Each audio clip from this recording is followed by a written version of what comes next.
One of the calls to action that I've used over the years is there are only two kinds of people that listen to this radio show, those who have an advisor and those who don't. And if you have an advisor, I'll bet you're here because you want to know, am I missing something?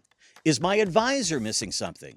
And there it is. Why not use that? In retirement planning, use those four words. What are you missing? If we were in the fourth quarter of the year, I might say something about tax planning. There's a window of opportunity here that closes on December 31st. Don't miss out. We've been doing that a lot with the interest rate conversation. 5 years from now, we may look back at this time as the golden age of interest rates. Rates are starting to come down, so don't miss out. A lot of us look at Apple or Microsoft or Amazon or Google and say, gosh, I wish I had bought that stock 10 or 20 years ago. Well, if interest rates were a stock, would you be a buyer or a seller? I'll bet right now you'd be a buyer. This is a great time to lock in very good rates for your future paycheck in retirement.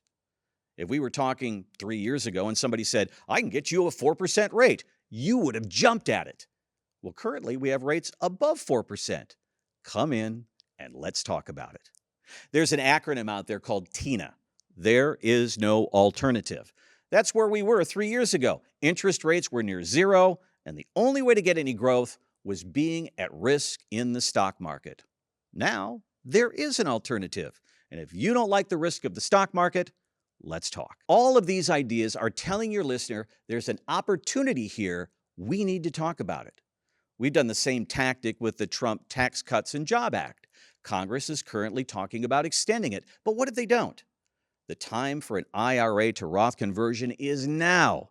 Don't miss out. We have an advisor that talks about two kinds of meetings that he has with his clients. One is where the math adds up and they get the green light for retirement. Now, at that point, some people retire and others decide to go back to work with a whole new attitude. The other meeting is when that person waited for a certain age or a certain amount of money in their account. And when the math comes back, it says, you could have retired 2 years ago. You've been getting up, fighting traffic, going to boring meetings, dealing with difficult clients, and you didn't have to. So this advisor says this, give me 2 hours or give your boss 2 more years. It's your choice. Selling with Stories comes out twice a month and gives you ideas of how to better communicate your message to prospective clients. In fact, we have a whole YouTube channel dedicated to doing the very same thing in all sorts of different avenues. Take it for a test drive. Like and subscribe, and thanks for watching.